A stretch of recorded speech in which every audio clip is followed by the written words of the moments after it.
A single blackmail letter written in black ink traded directly for Queen Catherine Howard's severed head on the chopping block. Possessing the hidden secrets of her former roommate's youth, Joan Bulmer sent a written ultimatum that forced the teenage queen to hire her to buy her silence. Once inside the palace, the extortionist manipulated the royal household from within, clearing the way for the queen's fatal adultery. Dragged into the Tower of London, when the Crown uncovered this treasonous infidelity, Bulmer detailed every illicit lover from Catherine's past to save her own bones from the stretching rack. Is there any reality more chilling than a reigning queen being sent to the axe simply because she received a coercive job application from a childhood friend?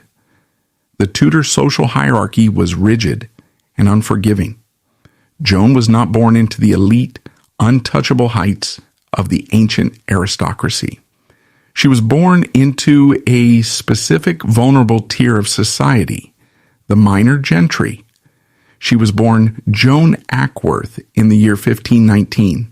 Her early life began in the quiet rural village of Toddington, located in the county of Bedfordshire.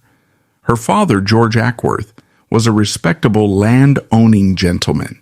He possessed enough local political influence to serve as a member of Parliament.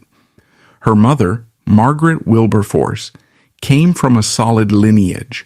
Crucially, Joan's maternal grandmother, Elizabeth Broughton, possessed distant but documented familial ties to the Howard dynasty. The Howards, led by the Duke of Norfolk, were the most powerful conservative political family in the entire kingdom. In the early years of her life, Joan's existence was secure and comfortable. But in the 16th century, the financial and social security of a family rested entirely upon the physical survival of the patriarch. Joan's life was permanently altered by sudden destabilizing loss. In the year 1530, when Joan was merely 11 years old, her father, George Ackworth, died. In the strict patriarchal economy, see reality of Tudor England, a family left without a living male head was vulnerable to exploitation. The protective shield of the Ackworth family had vanished. Just 2 years later, in 1532, Joan's widowed mother sought necessary financial and social security by remarrying. She married a man named John Daniel. For several years, the newly blended family maintained a fragile stability. However, the true financial blow struck around the year 1539, when Joan's mother, Margaret, also passed away. At the age of 20, Joan Ackworth became the sole legitimate biological heir to her family's modest yet valuable ancestral estate. Legally and morally, the lands and the income belonged to her. But Tudor property law was a complex labyrinth, heavily skewed in favor of male guardians and husbands. Her stepfather, John Daniel, possessed no biological right to the Ackworth lands. Yet he was a ruthless pragmatist. He maneuvered through the local courts and exploited obscure legal loopholes. He successfully retained physical control of the properties. He effectively stripped Joan of her rightful inheritance. This was not merely a loss of money, it was a loss of social agency. Without a dowry, Joan's prospects for a respectable marriage plummeted. She was abruptly transformed from a secure heiress into a financial burden. To quietly solve this domestic problem, Joan was pushed directly into the vast Tudor wardship and placement system. Because of her mother's distant genetic connections to the Howard family, a strategic placement was arranged. Joan was sent away from Bedfordshire. She was ordered to live in the sprawling, wealthy, and chaotic household of Agnes Tilney, the Dowager Duchess of Norfolk. To modernize, sending an orphaned, disinherited girl to live with a duchess seems like an act of profound charity and social elevation. It was officially intended to provide the young woman with a respectable education, strict aristocratic moral guidance, and eventually a carefully arranged marriage. Instead, it provided Joan Ackworth with a front row seat to a treasonous scandal. The dangerous environment Joan stepped into was orchestrated by a singular, imposing matriarch. The Dowager Duchess of Norfolk, Agnes Tilney, operated as a formidable political entity defined by extreme and volatile contradictions, ruling her household with an iron grip. She was the step-grandmother to both Anne Boleyn and Catherine Howard. She was an intimidating political titan. She split her time between her sprawling country estate, Chesworth House in Sussex, and her magnificent, heavily guarded urban residence, Lambeth Palace, located just across the River Thames from the King's Court in London. By day, Agnes Tilney was an active political operator. She fiercely protected the massive financial and political interests of the conservative Catholic faction at court.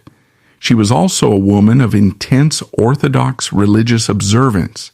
Historical records indicate she famously wore a scratchy, agonizing hair shirt tightly bound beneath her fine velvet gowns as a form of constant, secret physical penance. She projected an aura of unyielding moral authority. Yet by night, the physical management of her household revealed a shocking negligence. The Dowager Duchess commanded a large retinue. Dozens of aristocratic teenagers, young adults, and minor gentry were placed under her roof for their education.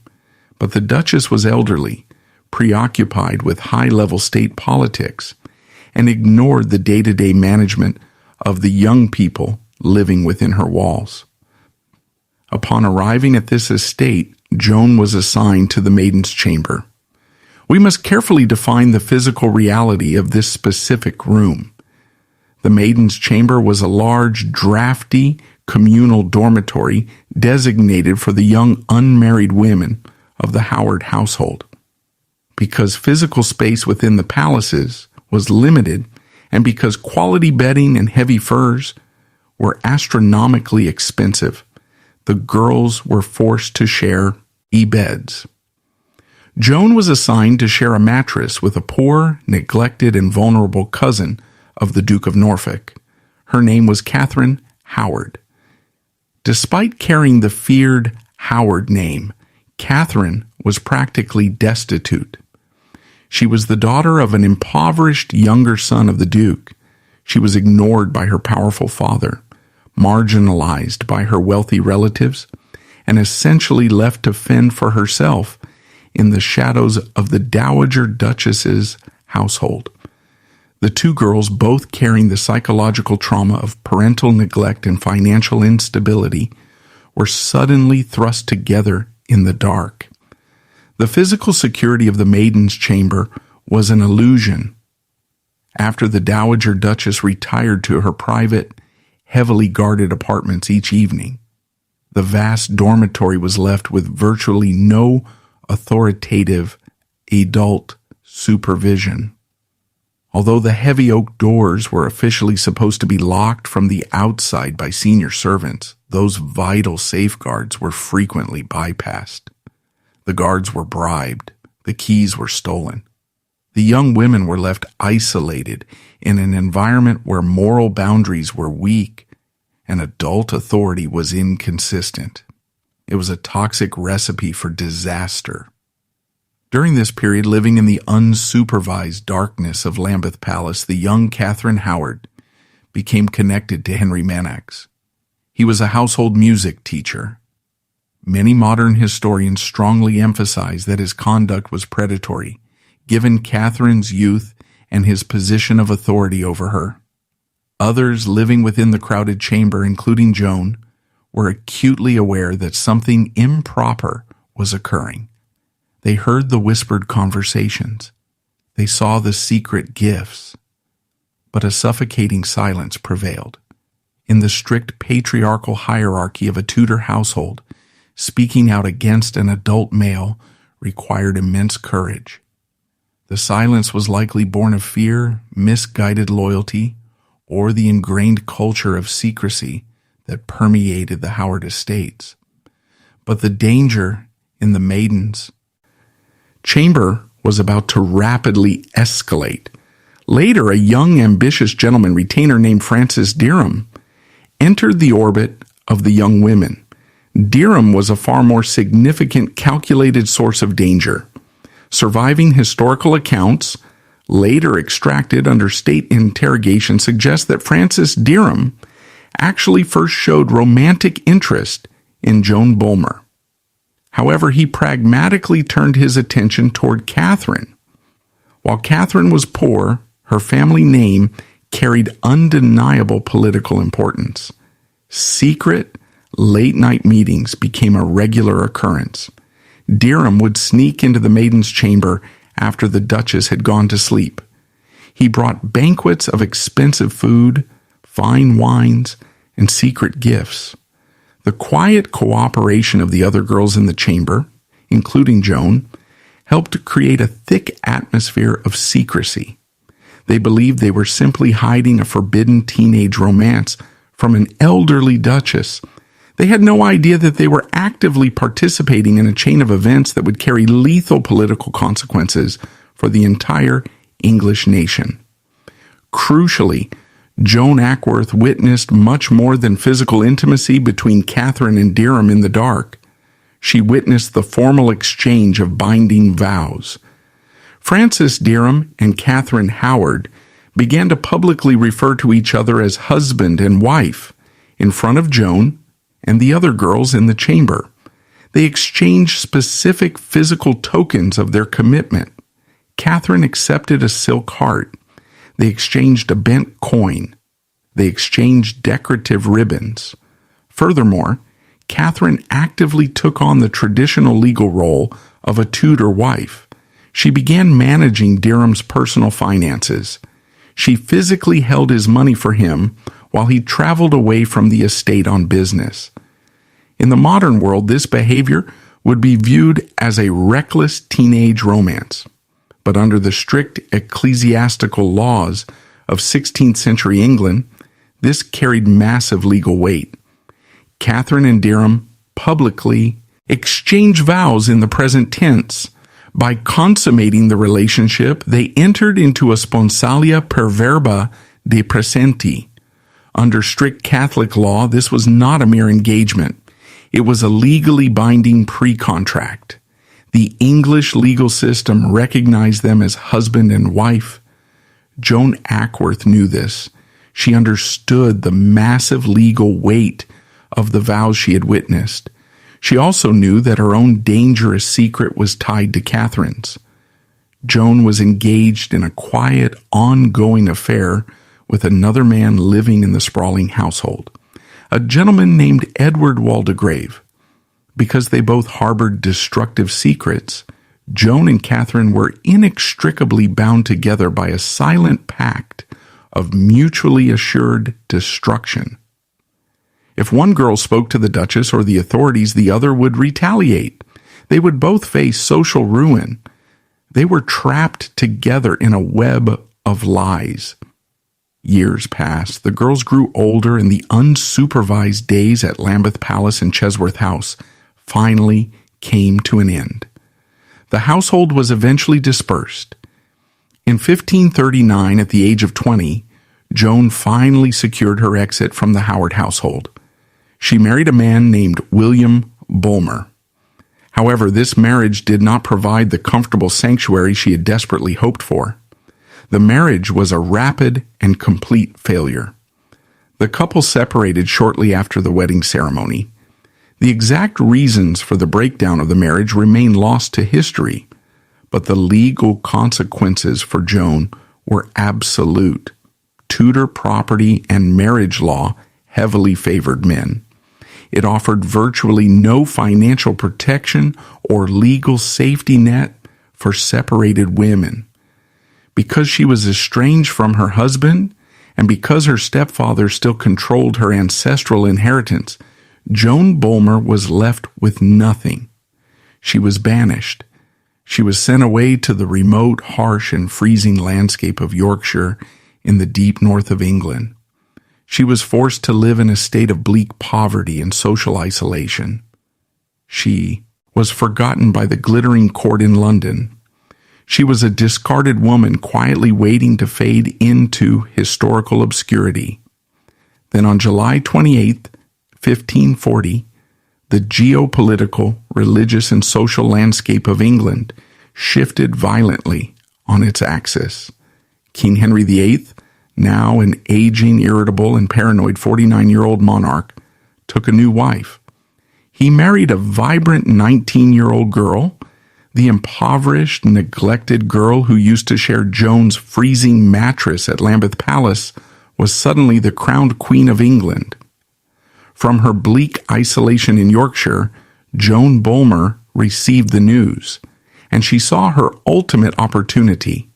The freezing winds of the north had seemingly condemned Joan to a life of forgotten poverty, but the Tudor court was built upon the currency of secrets, and Joan possessed a secret that could physically shatter the crown itself.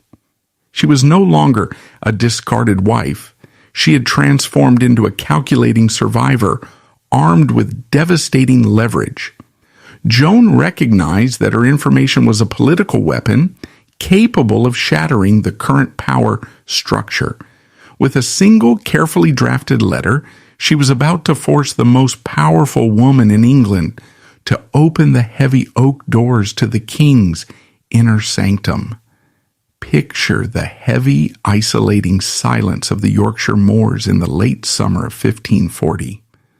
Joan Bulmer was a woman trapped. She was physically cut off from the vibrant political power centers of the South. She possessed no financial independence. She possessed no influential male protector. In the rigid patriarchal structure of the 16th century, she was a discarded entity, expected to quietly endure a life of destitution. But then, the staggering news traveled up the Great North Road. The news arrived that King Henry VIII had taken his fifth wife. The new Queen of England was not a foreign princess from the glittering courts of Europe. She was not a mature political operator. She was Catherine Howard. She was the very same impoverished teen, age girl who had shared Joan's bed in the chaotic dormitories of Lambeth Palace. For the vast majority of people, this news would be merely a piece of shocking court gossip. But Joan Bulmer possessed an acute, pragmatic survival instinct. She sat in her freezing isolation and she looked at her past through a brilliant, calculating lens. She realized with clarity that she possessed a piece of information so politically explosive that it could instantly destroy the Tudor crown. Joan Bulmer knew as an undeniable historical fact that the new Queen of England was not a virgin.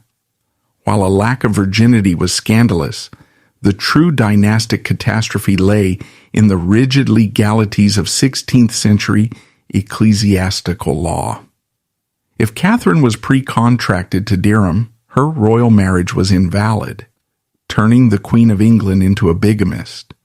Joan knew that Catherine Howard and Francis Dereham had publicly exchanged vows in the present tense. She had stood in the room as they called each other husband and wife. She knew they had consummated the relationship. Therefore, Joan knew that Catherine Howard possessed a legally binding pre-contract. She was already married to Francis Dereham in the eyes of the church. When Catherine Howard stood at the altar and married King Henry VIII, she had committed an act of undeniable bigamy against the sovereign. And in the unyielding logic of Tudor law, committing bigamy against the king's physical person was legally defined as an act of high treason. Joan Bulmer was a destitute woman, but she held the power of life and death over the Queen of England. She saw her opportunity to escape her poverty, and she struck with ruthless precision. From her bleak exile in Yorkshire, Joan picked up a quill and drafted a letter directly to the new queen. This surviving historical document remains a masterclass in psychological manipulation. On its surface, the parchment reads like a polite, deferential request for employment from a forgotten friend. Yet injuring beneath the flowery phrasing of a loyal subject, was a razor-sharp, undeniable threat aimed straight at the Tudor crown. Joan deliberately reminded Queen Catherine of their shared, secretive past. She explicitly wrote the words, "I know the Queen's grace," and pointedly reminded Catherine that they had been intimate bedfellows at Lambeth Palace.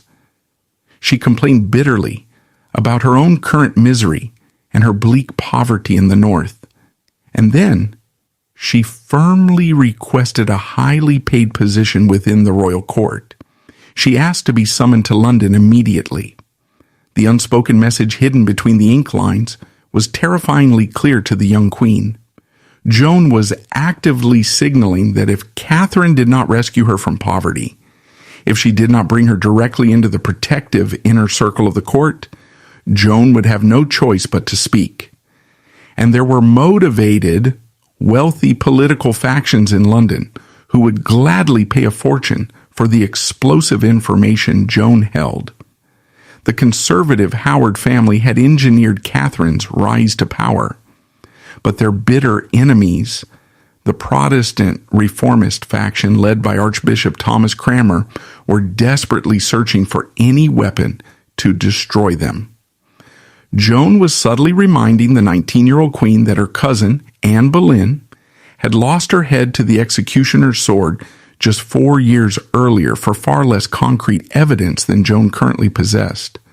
When Queen Catherine Howard received this letter within the guarded walls of the royal palaces, she was consumed by panic. She was a teenager thrust into the most dangerous political arena in Europe. She was surrounded by ambitious men, but she was profoundly isolated. She lacked the political machinery of an older monarch. She did not possess a network of fiercely loyal royal guards. She lacked the cold-blooded ruthlessness required to simply dispatch an assassin to Yorkshire and have Joan Bulmer silenced. She could not ask her powerful uncle, the Duke of Norfolk, for help, because if she confessed her pre-contract to him, he might execute her himself to protect the family name. Recognizing her total vulnerability, the Queen of England capitulated entirely to the blackmail. Bypassing the king's suspicious Privy Council and ignoring standard royal protocol regarding the vetting of household staff, Catherine used her new royal authority. She officially ordered Joan Bulmer to be brought down from Yorkshire and placed directly into the center of the royal court. Joan was appointed as a chamberer. This was not a minor outer household role. She was placed directly within the Queen's own highly restricted privy chamber. With this single desperate action, Queen Catherine Howard had just installed a motivated, unpredictable ticking time bomb directly outside the king's bedroom door. Joan Bulmer arrived at the glittering Tudor court, successfully escaping her freezing exile. She was surrounded by wealth, expensive imported fabrics, and the finest food in the kingdom. She was paid a handsome royal salary. Her extortion plot had worked flawlessly. But the moment Joan stepped into the claustrophobic environment of the Queen's apartments, her fundamental survival strategy had to undergo a radical shift. Her comfortable new life, her salary, and her physical safety were now inextricably tied to the heavy crown resting on Catherine's head. She could no longer act as the distant blackmailer. She had to instantly transform into a hyper-vigilant protector of Catherine's darkest secrets. If King Henry VIII discovered the truth about Lambeth Palace, he would not spare the woman who had helped conceal it. If Catherine fell, the entire household would be dragged down to the executioner's block with her. This volatile situation required immense vigilance from Joan, and that vigilance was made exponentially more difficult by the horrifying physical reality of the king himself. The reckless decisions unfolding inside the Queen's chambers were a direct reaction to the physical deterioration of King Henry VIII in the year 1540. The monarch was a shadow of the athletic prince of his youth. Henry possessed a massive waistline, requiring specialized mechanical hoists simply to mount his horse. More significantly, he suffered from a chronic festering leg ulcer, a lingering consequence of a severe jousting accident. Medical accounts from foreign ambassadors noted that this wound required constant lancing by royal physicians, causing agonizing pain that frequently left the king bedridden. This unyielding physical torment exacerbated his already volatile temper, twisting it into unpredictable paranoia. Catherine Howard, by contrast, was a naive, romantic 19-year-old, suddenly bound to a much older monarch whose physical and psychological suffering cast a heavy, intimidating shadow over the entire court. Driven by her youth, her psychological isolation, and a fatal lack of political judgment, the Queen of England soon sought comfort and physical affection elsewhere. She turned her eyes toward a young, handsome, and ambitious courtier. His name was Thomas Culpeper. Thomas Culpeper was not a minor servant. He was a favored, trusted gentleman of the king's privy chamber. He was one of the few men who possessed intimate daily access to the king himself. He was notoriously arrogant, dangerous, and fiercely protected by royal favor. A quiet, reckless flirtation began to blossom in the dark shadows of the court. Joan Bulmer watched this dynamic unfold with mounting terror. She had just managed to escape poverty by utilizing the secret of Catherine's past. Now, directly in front of her eyes, the teenage queen was actively manufacturing a new, lethal secret. Engaging in an affair with the Queen of England was the highest form of treason. It was an act that biologically threatened the purity of the royal succession. Joan Bulmer realized with a cold clarity that simply keeping quiet about the past at Lambeth Palace was no longer enough to guarantee her survival. To protect her own life and her wealth from the executioner's acts, she was going to have to actively facilitate a treasonous royal affair directly under the nose of the most dangerous monarch in European history. The ultimate blackmailer was about to become the ultimate accomplice. The extortion plot had worked. Joan was deeply embedded in the center of Tudor wealth and power, but the velvet facade of the privy chamber hid a terrifying reality. The Queen's reckless romantic desperation had transformed the royal apartments into a literal death trap. Joan realized that her silence alone could no longer buy her safety. To keep her own head attached to her neck, she had to actively manage the treason unfolding just feet away from the king's bed. Picture the suffocating terror of standing in a pitch-black, freezing stone corridor in the dead of night. You are a young woman, a highly paid chamberer to the Queen of England. You are standing completely still, pressing your back against the damp masonry. Your heart is pounding relentlessly against your ribs. You are actively listening, straining your ears into the darkness, waiting for the heavy sound of armored footsteps.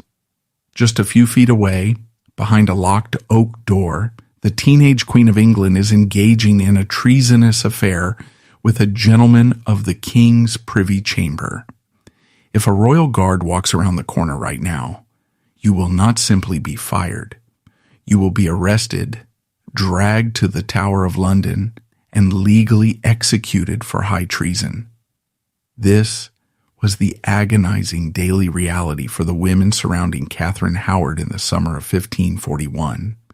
To successfully hide an illicit affair from a paranoid monarch, the women of Queen Catherine Howard's household could not rely on mere luck. They had to establish a professional, efficient, and clandestine intelligence and security network directly inside the royal palaces. And Joan Bulmer, the woman who had initially blackmailed Her way into the court was forced to become a vital part of its architecture. The physical logistics of this treason were staggering. The Tudor royal court was not a private residence. It was a massive, heavily populated, and constantly moving city. Thousands of courtiers, servants, guards, and foreign spies populated the palaces.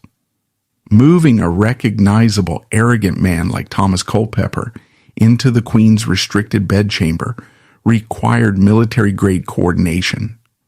The security network was divided into specific dangerous roles. The operational logistics of this enterprise were managed by Jane Rochford, the Lady of the Bedchamber. The inclusion of Jane Rochford is one of the most chilling historical ironies of the entire Tudor era.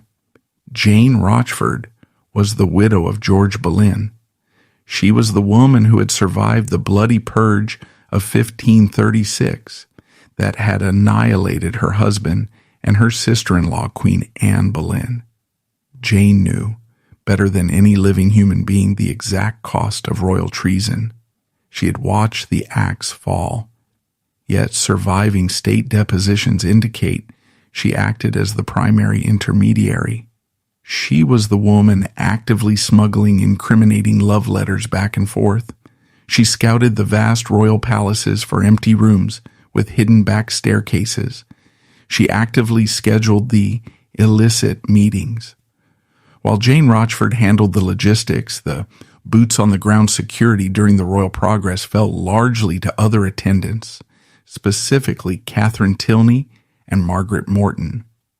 These women served as the physical lookouts in the freezing corridors of Lincoln and Pontefract castles. They were the ones tasked with watching the doors and ensuring no evidence of Culpeper remained in the mornings. Joan Bulmer's role was far more subtle but equally complicit.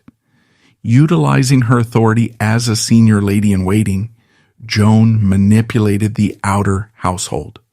She actively cleared the Queen's apartments under the guise of Catherine, suffering from severe migraines or physical exhaustion.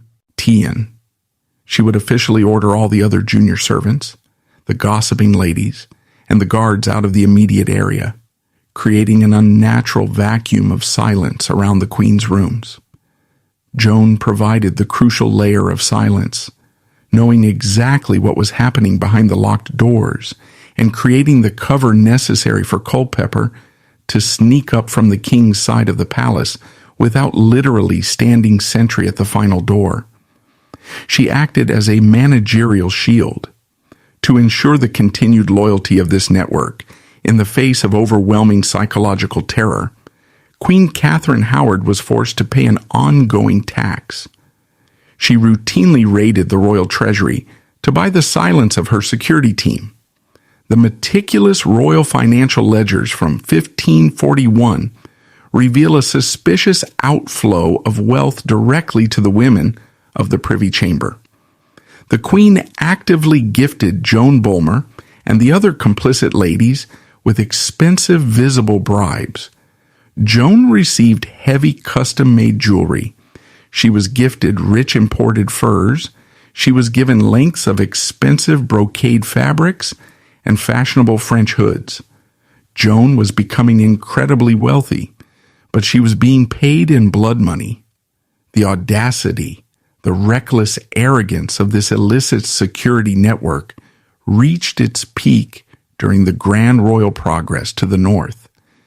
In the late summer and autumn of 1541, King Henry VIII embarked on a militarized tour of the northern English counties. It was a massive logistical undertaking designed to project royal authority over a rebellious region. He took his entire court, his privy council, and thousands of armed guards on the road.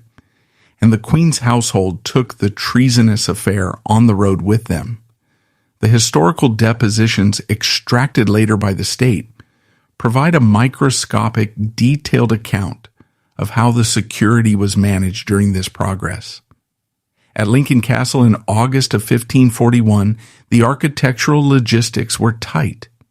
The king and queen were housed in close proximity. Yet despite the sense of the king's guards just a few walls away, Culpeper was successfully smuggled directly into the queen's bedchamber. Surviving testimonies suggest he remained inside from 11 o'clock at night until 2 or 3 in the morning. By the time the royal entourage reached York Castle in September, the situation had become almost impossibly dangerous. The architectural layout of the royal lodgings at York was too tight, and the corridors were far too populated with the king's men for Culpeper to safely enter the queen's own rooms. The security team had to improvise. Jane Rochford actively scoured the castle and located an empty adjacent chamber with a lockable door. They physically hid Thomas Culpeper inside this freezing room early in the evening, long before the sun went down. Later that night, when the rest of the court had finally gone to sleep, a terrifying logistical maneuver occurred. The Queen of England actually sneaked out of her own bed. Catherine walked silently down the dark stone hall, bypassing the royal guards, to enter the empty room and meet her lover. The security ecosystem was effective. For months, they successfully outsmarted the intelligence network of the Tudor state. But it was a fragile system. It required military discipline, complete silence, and a tightly controlled flow of information. That discipline shattered entirely, and the fragile ecosystem was thrown into chaos when a ghost from Joan's past suddenly arrived at the royal court. Francis Dereham, the very man who held the legally binding pre-contract with Catherine Howard from the days at Lambeth Palace, rode into the king's court. Dereham was a dangerous, ambitious, and arrogant man. He knew exactly what he possessed. He knew that under the strict laws of the Catholic Church, he was legally the true husband of the Queen of England, and he was not going to sit quietly in the countryside while his wife wore the crown. Recognizing the fatal danger he posed, Queen Catherine Howard made a catastrophic, panicked miscalculation. She did not turn him away. She did not attempt to have him quietly imprisoned. Instead, she foolishly tried to buy his silence and keep him directly under her control. She utilized her royal authority to officially appoint Francis Dereham as her personal secretary, bringing him directly into her restricted household. The Queen's private apartments were now dangerously overloaded. The confines of the Privy Chamber had transformed into a lethal concentration of secrets, competing factions, and arrogant men. The room now contained the original ruthless blackmailer, Joan Bulmer. It contained the arrogant, legally binding former lover, Francis Dereham, and it contained the current active lover, Thomas Culpeper. The sheer arrogance of the men, the suppressed jealousies brewing between Dereham and Culpeper, and the undeniable noise of this massive cover-up became impossible to contain. The whispers began to leak out of the Queen's apartments. The careful vacuum Joan and Jane had worked so hard to maintain was collapsing. The Tudor court was a place of hypervigilance. The king's enemies were constantly watching the Howard faction, waiting for a single misstep. The noise coming from the Queen's chambers had grown far too loud. Yet, in an unpredictable twist of historical fate, the entire treasonous operation unraveled not from a careless mistake made by Joan Bulmer or Jane Rochford within the palace walls. The complete destruction of the Tudor crown came from a forgotten, disgruntled voice operating entirely on the outside. The fuse was about to be lit by a woman who had been left behind. The fragile, treasonous ecosystem was operating entirely on borrowed time. The Queen's private chambers were overloaded with massive secrets and suppressed jealousies. The network was on the brink of implosion, but the fatal blow would not come from the king's armed guards or a careless mistake in the dark corridors. The Tudor establishment, as about to be detonated by a single resentful whisper from a woman forgotten by the crown. Picture the quiet, unremarkable life of a woman named Mary Lascelles in the autumn of 1541. She was not a glittering aristocrat. She did not reside in the opulent royal palaces of the king. She was living a mundane, forgotten existence in the county of Sussex. Years prior, Mary Lascelles had been just another young, impoverished girl sharing the chaotic, unsupervised maiden's chamber at Lambeth Palace alongside Catherine Howard and Joan Bulmer. When Catherine miraculously ascended to the throne, Mary Lascelles had naturally expected a reward. She had expected to be summoned to the court, given a paid position, and elevated out of her obscurity. But the summons never came. The Queen of England had completely ignored her.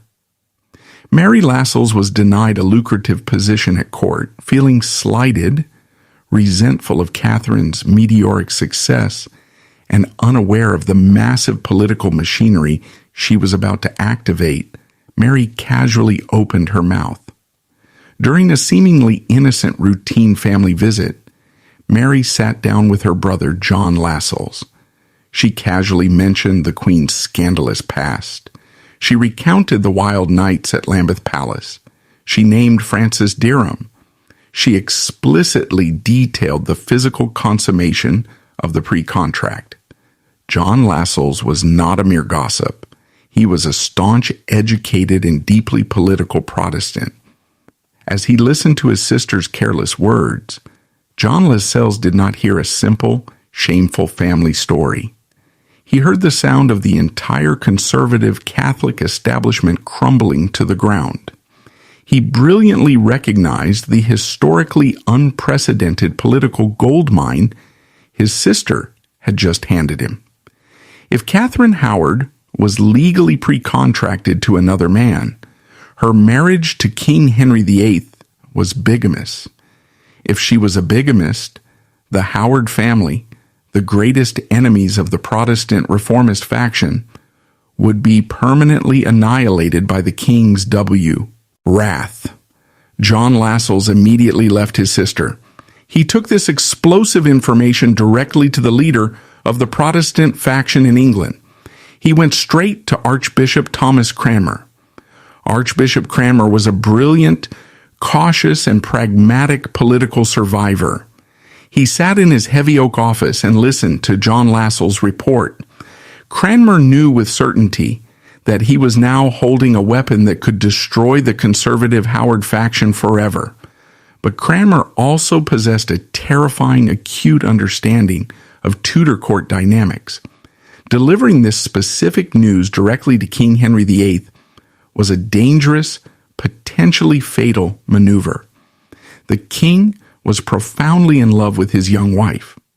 He referred to Catherine as his rose without a thorn. King Henry VIII was a notoriously volatile, paranoid tyrant who was historically known to execute the messengers who brought him bad news. If Cranmer walked into the king's privy chamber and verbally accused the queen of treasonous bigamy without undeniable proof, the king might simply order Cranmer's own head to be struck off in a fit of defensive rage. Cranmer needed a calculated psychological method of delivery. The date was November 2nd, 1541. It was the solemn, ritualized Mass for All Souls' Day. The entire royal court was gathered in the magnificent royal chapel at a Hampton Court palace. King Henry VIII was kneeling in his private, elevated royal pew, deep in religious contemplation. The atmosphere was thick with burning incense and silent reverence. Archbishop Cranmer did not speak a single word. He quietly approached the king's pew. He slipped a detailed, securely folded, written report directly onto the king's seat. He then immediately backed away, leaving the physical document to do the devastating work. King Henry VIII opened the letter. He read the graphic, meticulously detailed accusations regarding his young queen's past at Lambeth Palace. Initially, the king's psychological defenses completely rejected the information. He actively refused to believe it. He loudly declared that the letter was a malicious Protestant forgery designed to destroy his domestic happiness. But the seed of paranoia had been planted. The king could not simply ignore a formal charge of treason. He quietly ordered his most trusted privy counselors to launch an immediate covert investigation. The Tudor state intelligence apparatus moved with invisible speed. Within a matter of mere days, they quietly interrogated the former servants of Lambeth Palace. They cross-referenced the dates. The evidence quickly transitioned from malicious gossip to hard, undeniable fact. The king's privy council, now armed with the truth, unleashed the brutal, coordinated physical machinery of the state. The strike was sudden, silent, and devastating. Without a single word of public warning, the queen's heavily guarded private apartments were violently breached by the king's men. Catherine Howard was immediately stripped of her royal jewels, her titles, and her massive household. She was isolated from her loyal staff, placed under strict house arrest, and eventually transported under heavy guard to the remote Sion house. Simultaneously, the ruthless purge swept through the privy chamber. Joan Bulmer, the woman who had masterminded the blackmail plot, was abruptly dragged from her comfortable quarters. Her expensive velvet gowns and her massive royal salary were meaningless. She was stripped of her elite position as a lady-in-waiting. She was shackled. She was placed on a barge and transported directly down the freezing currents of the River Thames. Joan Bulmer was thrown directly into the damp, isolating dungeons of the Tower of London. Inside the freezing stone walls of the tower, Joan Bulmer found herself entirely cut off from the glittering world she had manipulated. She was no longer a powerful paid gatekeeper. She was a state prisoner, and she was facing the highest, most seasoned legal interrogators in the entire English kingdom. As she sat in the shadowed interrogation room, Joan Bulmer was staring directly at the blood-soaked wood of the executioner's block. She knew the complex Tudor law intimately. She knew exactly what the state could prove. She knew that, at the very least, she could be legally charged with misprision of treason simply for actively hiding the Queen's past, legally binding pre-contract. But far more terrifyingly, she knew that if the interrogators discovered the full extent of the current reality, if they discovered her managerial role in clearing the household for Thomas Culpeper, she would be instantly charged with high treason. She would be burned alive or beheaded alongside the Queen. In that dark room, facing unimaginable physical torture and certain death, the pragmatic survival instinct of the Tudor gentry took over. Joan Bulmer was not a romantic martyr. She possessed no unyielding loyalty to the terrified teenage queen who had foolishly brought her to court. To keep her own head firmly attached to her neck, Joan made a cold, calculated decision. She completely and devastatingly betrayed the Queen of England. She abandoned the young woman she had shielded in the palace. She abandoned her former lover from Lambeth Palace. She looked directly at the king's ruthless interrogators, and she gave them precisely what they desperately needed. Joan Bulmer delivered a precise, detailed, and devastating legal confession. She did not hold a single piece of information back. She legally, formally confirmed the absolute existence of the pre-contract at Lambeth Palace. She detailed with terrifying clarity exactly how Francis Dereham and Catherine Howard had publicly called each other husband and wife in front of witnesses, firmly establishing the legal basis for bigamy against the crown. she confirmed the physical consummation of that relationship. She described in clinical detail how Dereham had repeatedly shared the Queen's bed while Joan and the other girls are physically present in the room. But Joan went much further. To guarantee her own survival, she proactively preempted any accusations regarding the current affair. She decided to burn the entire Culpeper network to the ground before they could implicate her. She mapped out the entire logistics of the royal progress to the north. She explained exactly how Jane Rochford had actively facilitated the secret meetings at Lincoln Castle and Pontefract Castle. She completely exposed the hidden rooms and the secret staircases. Crucially, when openly admitting her own role in clearing the chambers, Joan brilliantly framed herself not as a willing paid co-conspirator, but as a terrified, powerless servant who was simply following the orders of her social superiors. She painted herself as a victim of the Queen's madness. Joan Bulmer's chillingly accurate, detailed testimony provided the Tudor state with the perfect silver bullet. Her specific, legally binding words gave the government the unquestionable legal justification it desperately needed to condemn the Queen of England to a bloody death. Her confession also triggered a massive chain reaction. The state immediately moved against Francis Dereham. Under brutal physical torture in the Tower, Dereham's mind broke. Seeking to deflect the agony, Dereham was subsequently forced to formally implicate Thomas Culpeper, bringing the king's favorite courtier directly into the slaughter. The political fallout was an unprecedented massacre for the conservative Catholic faction. The mighty Duke of Norfolk, the head of the Howard family, recognized with terrifying clarity that his entire dynasty was balancing on the brink of total annihilation. He immediately abandoned his post and fled the capital in sheer terror. He wrote a cowardly, desperate letter directly to King Henry VIII. The Duke entirely disowned his teenage niece. He explicitly referred to Queen Catherine as an abominable daughter and a traitor, begging frantically for the king to show mercy on his own life and his own massive estates. The massive political vacuum left by the disgrace of the Howard family was immediately aggressively filled by the reformist faction, led by Archbishop Thomas Cranmer and the ambitious Seymour family. The entire religious destiny of England shifted because of Joan's confession.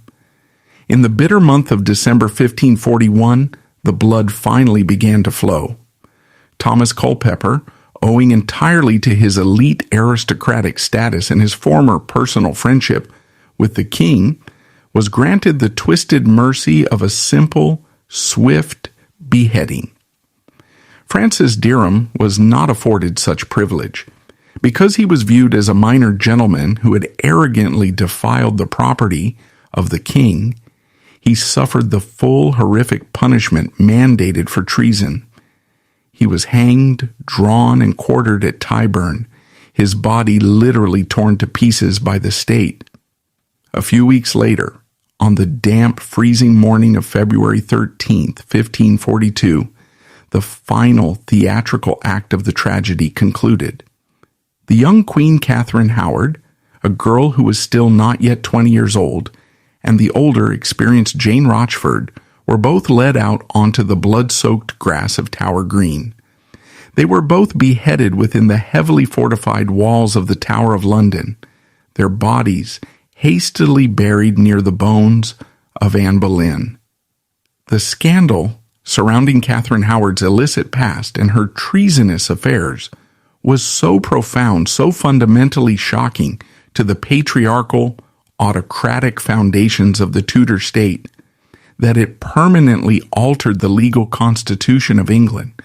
Because of the specific legal loopholes exposed by Joan Bulmer's secrets, the English Parliament was forced to drastically rewrite the laws of the land. They drafted and rapidly passed the Treason Act of 1542. This terrifying new legislation made it an explicit act of high treason, strictly punishable by death, for any woman to formally marry the King of England while actively concealing her lack of physical virginity. Furthermore, it legally mandated life imprisonment and the total forfeiture of worldly goods for any person who possessed knowledge of such a secret and failed to report it to the King's Privy Council. The profound emotional trauma and the public humiliation of the affair also led directly to the creation of the Royal Assent by Commission Act of 1541. This constitutional act allowed the king to formally sign death warrants and pass national laws via a specialized proxy committee. The state apparatus required this legal workaround because King Henry VIII was reportedly too heartbroken, too physically humiliated, and too psychologically devastated to physically hold the pen and sign the document that would execute his young wife. But amidst the immense flow of aristocratic blood, the massive shifting of constitutional laws, and the unprecedented fall of the greatest noble houses in the kingdom, there was one remarkable, glaring historical anomaly. Joan Bulmer survived. Unlike Jane Rochford, the highly aristocratic widow who went to the executioner's block for her operational role in facilitating the affair, the minor gentlewoman from Bedfordshire was completely spared. Joan had calculated her political moment perfectly by ruthlessly turning King's evidence and by providing the essential, detailed, and legally undeniable testimony that allowed the state to cleanly and publicly execute the Queen of England. Joan had successfully purchased her own life. The King's Privy Council, recognizing the vital utility of her betrayal, officially granted Joan Bulmer a full legal pardon. She walked out of the heavy, imposing iron gates of the Tower of London. She walked past the blood-stained scaffolds, with her life and her head intact. She was inevitably and permanently banished from the glittering, dangerous royal court. But Joan Bulmer absolutely did not return to the crushing, freezing, and isolated poverty of Yorkshire. Instead, she slipped quietly, comfy, audibly back into the deep anonymity of the English country gentry. Having survived the most lethal political environment in Europe, she eventually reconnected with her own past. She married Edward Waldegrave, the very same man who had been her own secret lover during those wild, unsupervised days in the maiden's chamber at Lambeth Palace. They settled comfortably into a sprawling, respectable estate at Lawford Hall in the county of Essex. She went on to have 5 healthy children with him: Anne, Edward, Bridget, Mary, and Marjorie. She lived a comfortable, secure, and unnotable life, far away from the blood-soaked politics of London. Joan Bulmer passed away peacefully in December of 1590. She lived an incredibly long life, surviving long enough to see the volatile Tudor dynasty entering its final twilight years under Queen Elizabeth I. The life of Joan Bulmer stands today as an unvarnished and fascinating historical example of exactly how survival was achieved in the unpredictable, paranoid environment of the 16th century. She was not a tragic, helpless victim, swept away by the massive tides of history, nor was she a passive, innocent bystander caught in the crossfire of great men. She was a keen, brilliant, and calculating political operator. She aggressively leveraged her dangerous secrets to escape poverty. She navigated a treasonous intelligence network directly within the king's own house to maintain her massive wealth and comfort. And when the walls finally closed in and the heavy executioner's axe was sharpened, she completely sacrificed her friends, her queen, and her colleagues to save herself. She stepped carefully, quietly, over the headless, bloody bodies of a queen and her lovers, walking away from the most dangerous royal court in all of Europe without a single scratch.